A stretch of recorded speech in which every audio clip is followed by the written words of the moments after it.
Faster than a speeding bullet. More powerful than a locomotive. Able to leap tall buildings at a single bound. Look! Up in the sky! It's a bird! It's a plane! It's Superman! Yes, it's Superman, strange visitor from another world, who came to Earth with powers and abilities far beyond those of mortal men. Superman, who can change the course of mighty rivers, bend steel in his bare hands, and who, disguised as Clark Kent, mild-mannered reporter for a great metropolitan newspaper, fights a never-ending battle for truth, justice, and the American way. But before we join Superman, here is an important message. Say, gang, here's an adventure that's so fantastic you'd hardly believe it's really true. It's the story of one young Marine who all by himself survived 3 whole weeks of fighting in the jungles of Guadalcanal. He'd gotten lost from his platoon one morning and was hiding in the grass. Hey, fellas, where are you? Hey! I wonder where they could have gone. Maybe up this trail. Holy smoke, a gang of Japs. I can't get around them. Gee, I wonder what I... Say, I bet this trick will work. Come on, fellas. Let's get them.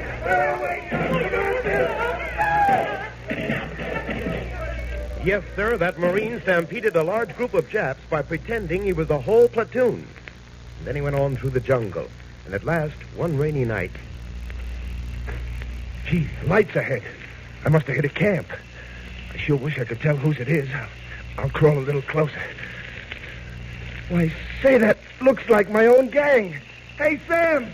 Joe! Hey, fellas, it's me! Hey, here I am! Yes, sir, after 3 weeks fighting the jungle and the Japs, that Marine got back to camp safely.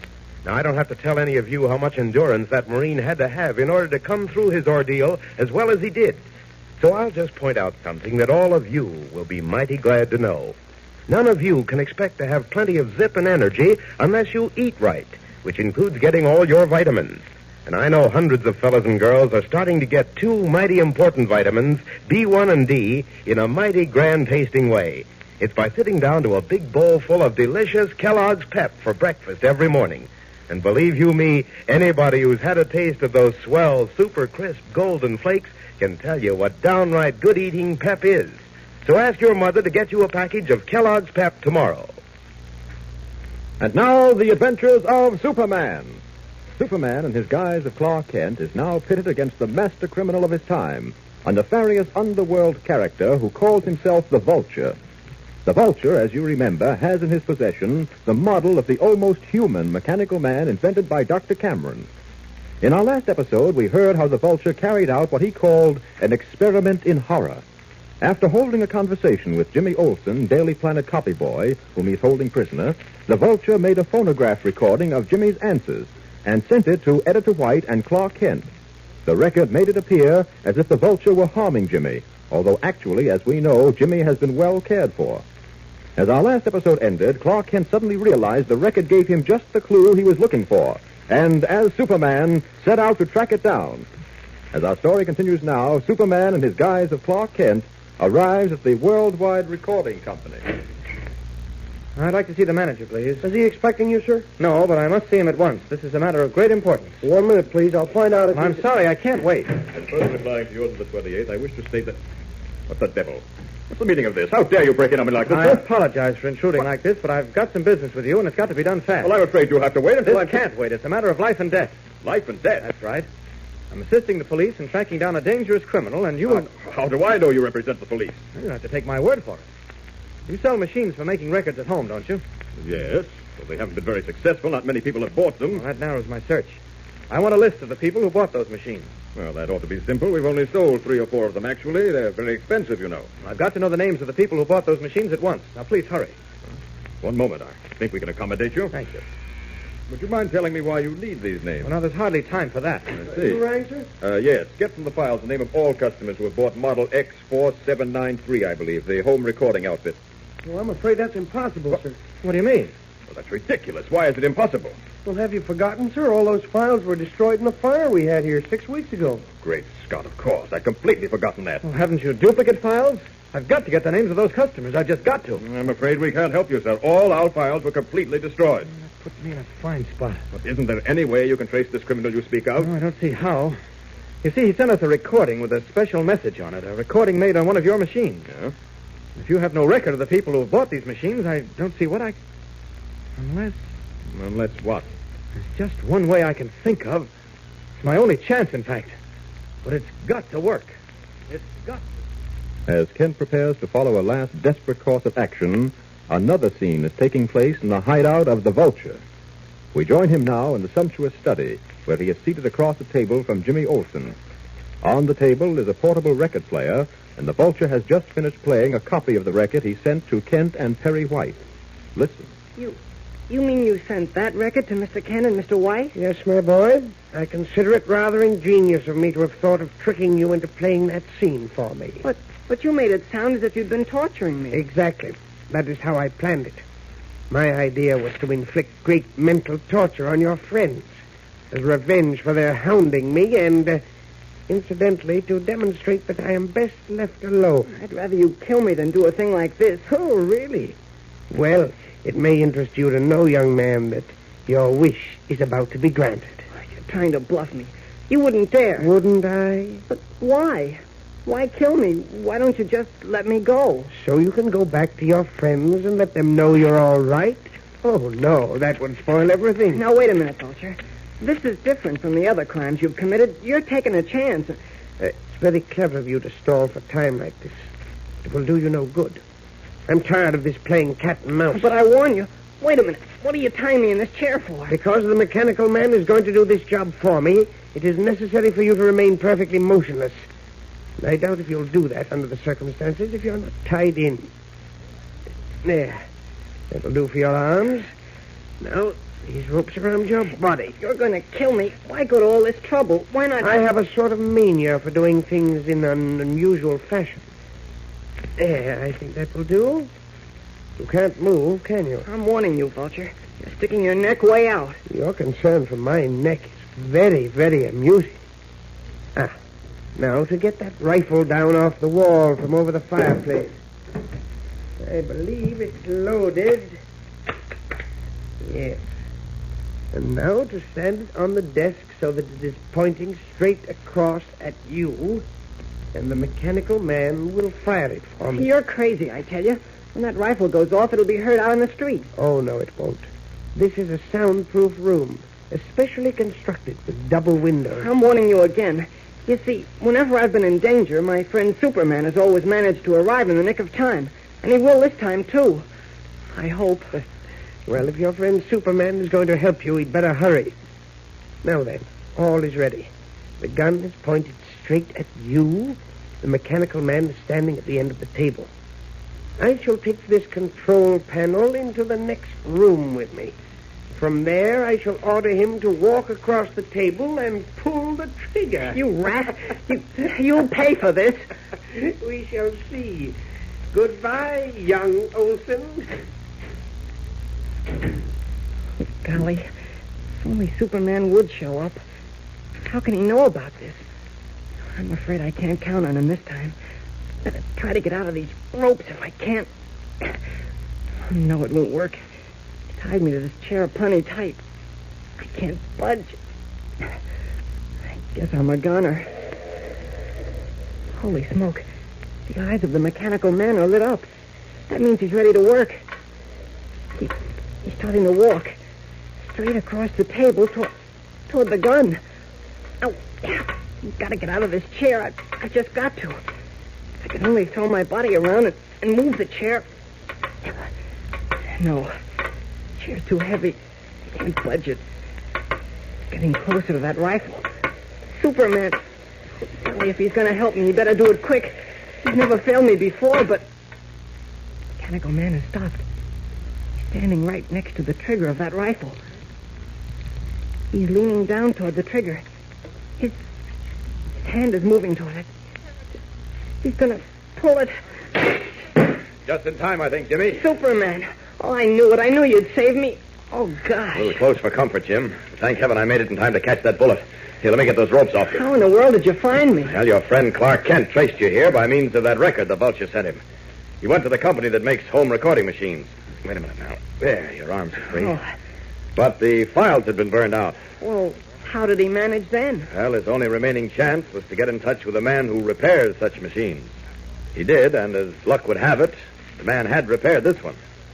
Now, wait a minute. Going to have you out of this. There we are. Oh, golly. Sure is good to stand up and... That door. The Vulture's coming back. So far as I'm concerned, that's just perfect. Where did you come You from? filthy swine! Look out, the table. The mechanical man. It smashed to bits. Let me see, quick. Yes, that's too bad. Afraid it's smashed beyond repair, and the parts can't be replaced. Well, Jim, that's the end of the mechanical man, I'm afraid. I can't say I'm sorry. What do you mean? A mechanical man such as this is a powerful instrument, and as you've seen, Jim, the danger of this invention being used for evil purposes has been ever present. Well, that danger's removed now. It'll never be used for evil again, and I'm glad. I guess you're right. Anyway, you've saved my life and captured the Vulture. Yes, Jim, the Vulture's our prisoner once again. And there's one thing this time that we've got to be sure of. What's that? We've got to make sure the Vulture never escapes again. And so ended the adventure of the mechanical man. But that certainly didn't mean the end of adventures for Superman, because at 5 o'clock the following morning, Clark Kent was roused from bed by the sound of a telephone ringing.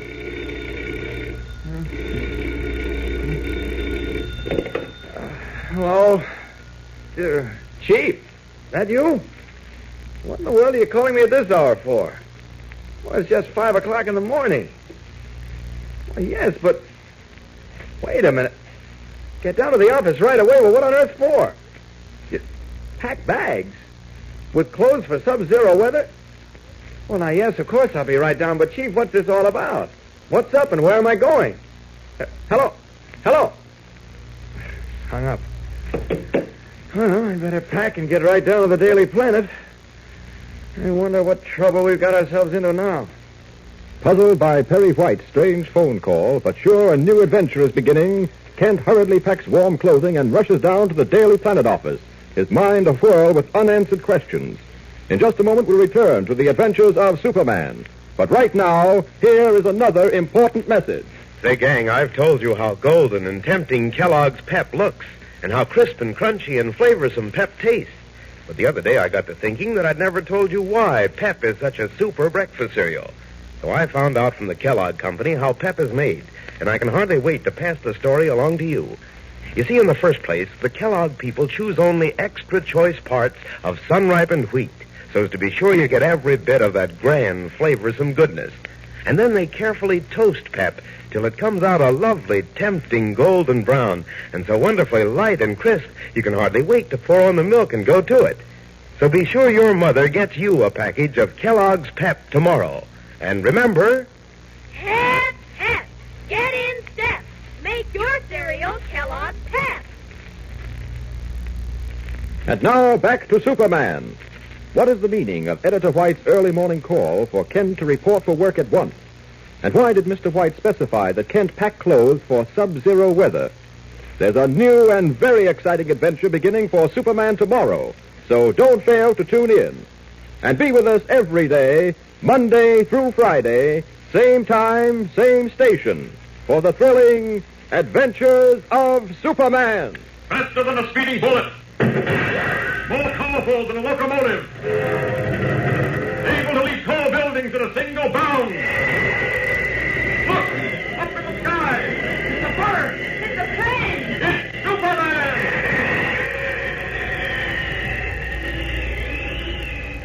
Follow the adventures of Superman every day, Monday through Friday, same time, same station. Superman is directed by George Lothar and is a copyrighted feature appearing in Action Comics magazine.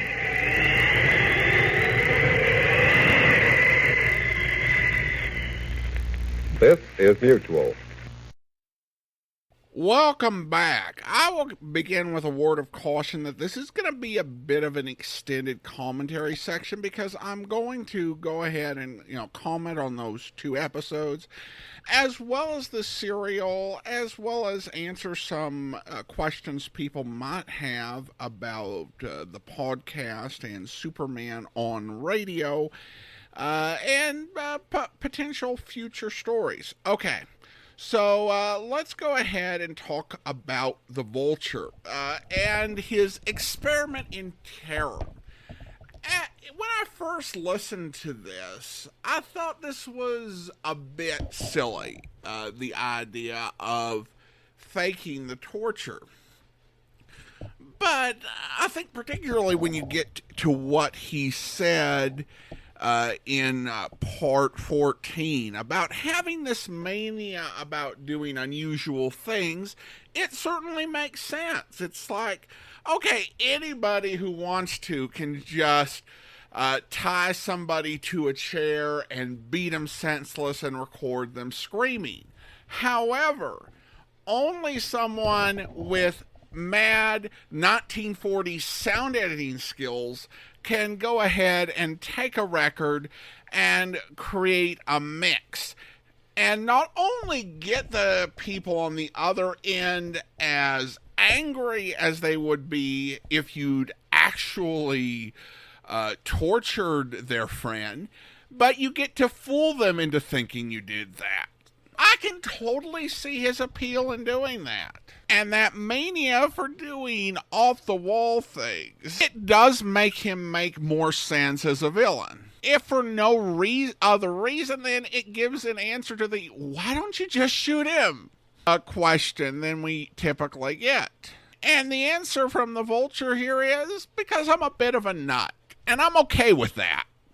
Now, they end by saying that they need to make sure the Vulture never escapes again. Of course, the Vulture does escape. And he appears in one other serial that we know of from 1943, The Vulture and the Thunderbolt Express.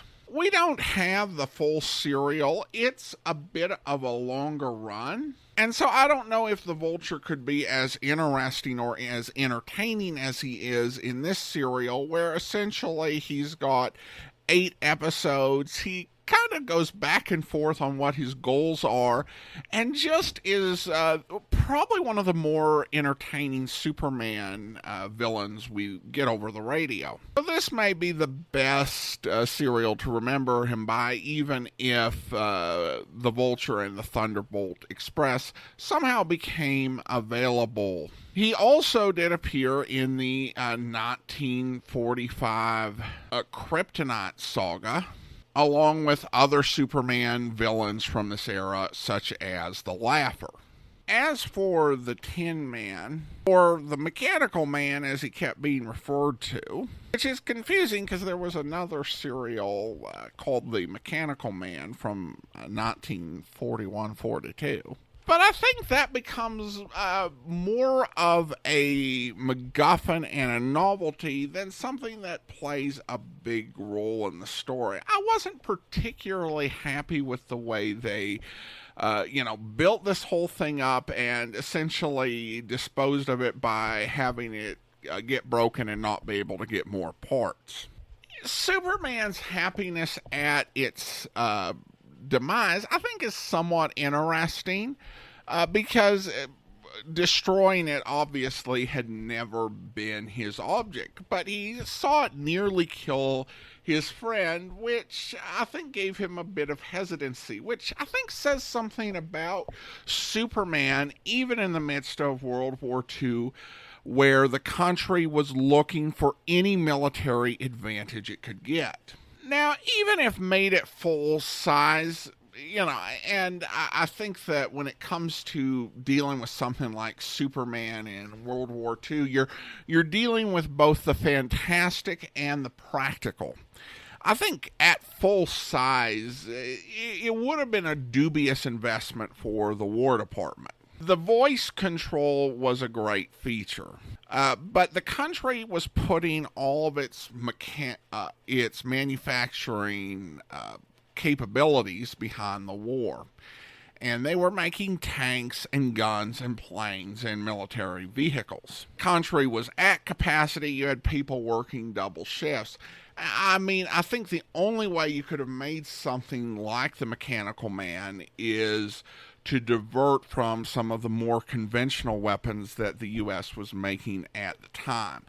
So I would imagine even if it had survived, it would not have made a huge impact on the war in Superman's world. They might have made a few prototypes, but it probably would have just fallen into the hands of some supervillain after the war was done. One interesting point in here is how makes Lois Lane one of his enemies and responsible for his woes on the same level as Clark Kent and Perry White. Now, of course, we are missing parts 9 and part 12, so we can't say for sure that Joan Alexander didn't appear, but I would almost bet that she did not appear in the serial after part 6. That was part of why I played part 2 and a little bit of part 6 at the beginning, because it was the only way we were going to get to hear a little bit more Lois Lane.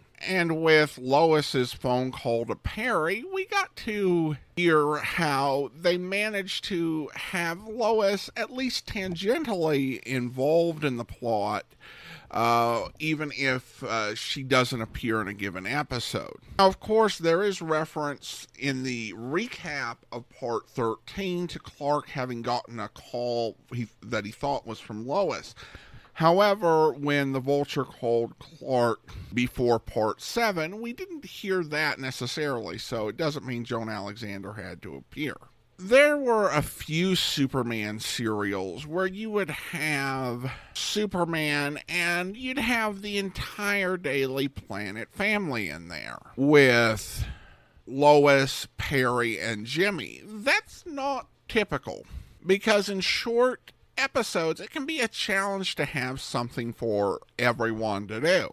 So more typically, you tend to get one or two members of the Planet family, and later that would expand when Superman met up with Batman and Robin and had his private detective friend Candy Myers. And of course, Inspector Henderson, you would have, maybe 2 or 3 of them in a given episode. And you would have whole blocks of weeks and months where there would be no Lois Lane or no Jimmy Olsen. And that didn't mean that the actors weren't working. They might take a vacation during the period, but there was a lot of radio work in New York City at the time. So they might say, okay, I'm not doing any Superman this week. I would be happy to appear in the Silver Theater. Or I'd be happy to go on Grand Central Station.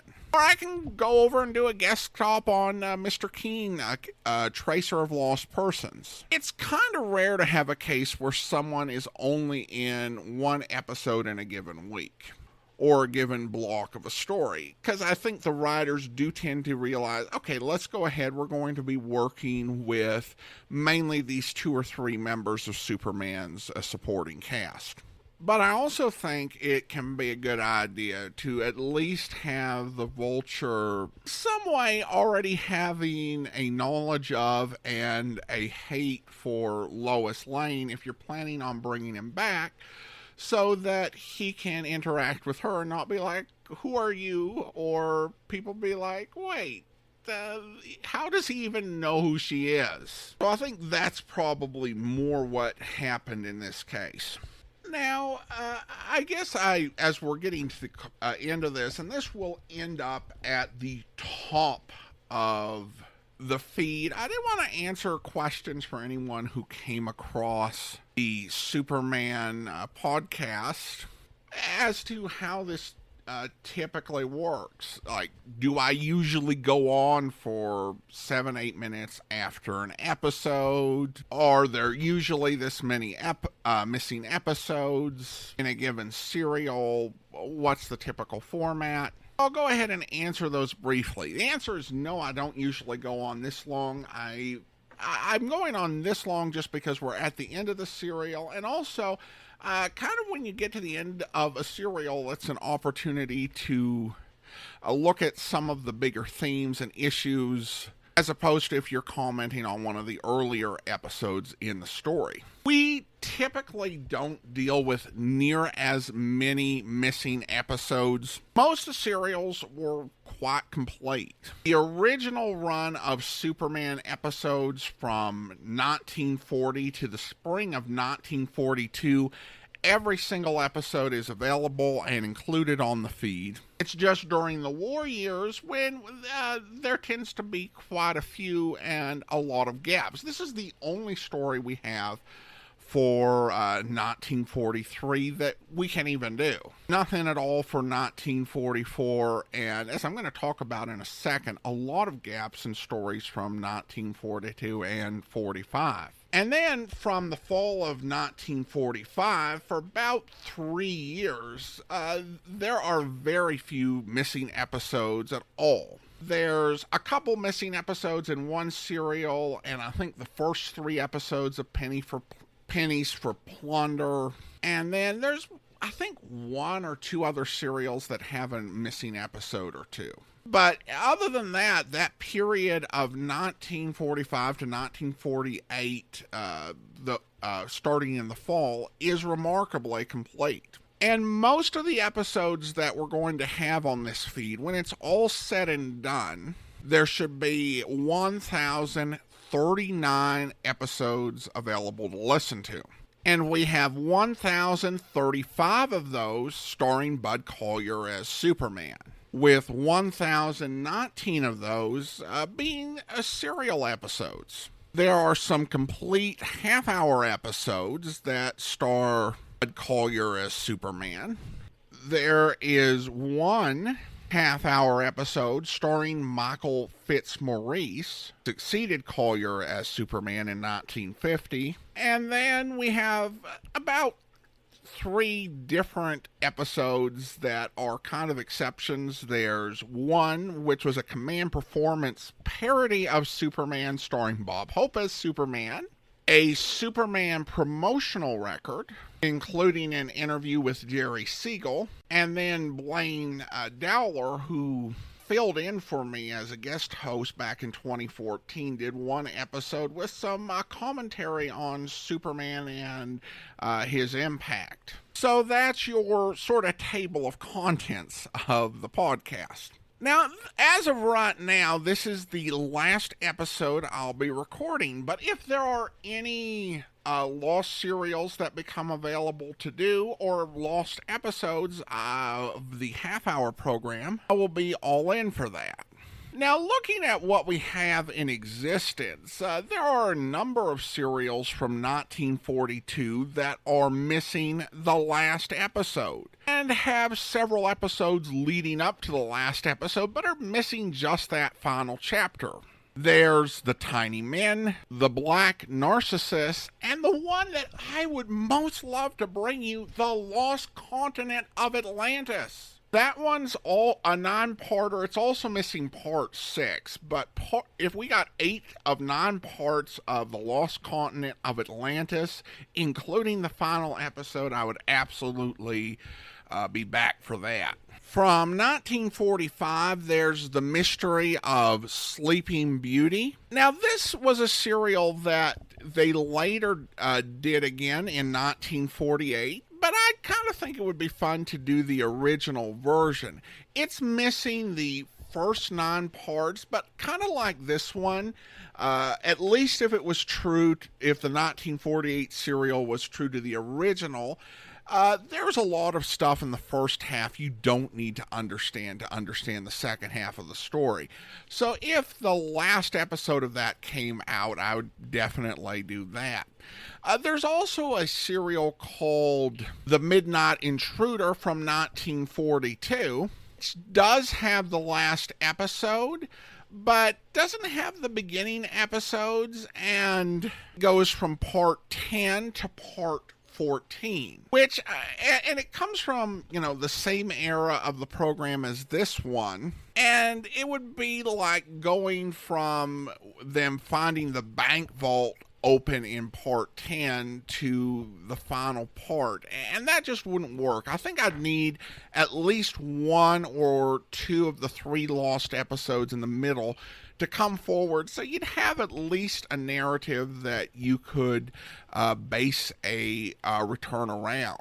And from later on in the show's run, in 1948, after the run of all the shows having all of their episodes, there's the Mystery of the Silver Buffalo, which has 5 of its 11 parts, but it's missing parts 10 and 11. So I could definitely end up doing that one if, at least we got part 11 and maybe just enough context for it to make sense as a serial.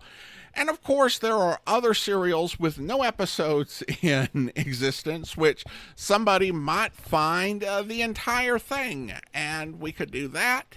And there were well more than 100 half-hour Superman episodes recorded between Mutual and ABC. And those were all self-contained, so if any new half-hour programs come forward, I will go ahead and we'll do another episode of Superman. But for now, I think we've got it covered. If you're listening to this in 2021, we still have to restore some of these episodes that were deleted in a server issue, and that'll be done by the end of 2021. But this podcast is going to be the most complete repository of listenable Superman drama from the golden age of radio, and I'll continue to work to make sure it remains that way, whatever changes come along. Now to listener comments and feedback, and we have a couple quick reviews on Apple Podcast. And V252 writes, if you like old-time radio, then you will like this. Spoiler, any villain who discovers Ken's double identity dies. Good to know. And then Quildessa gives a 5-star rating and writes, make Batman versus Superman.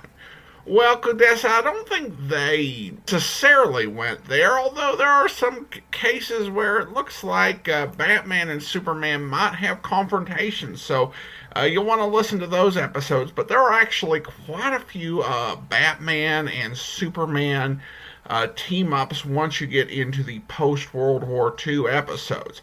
But thanks so much for the comments. They're greatly appreciated, and that will wrap it up for today. If you do have a comment, email it to me, adam@adamsweb.us. But that's all for now from Boise, Idaho. This is your host, Adam Graham, signing off.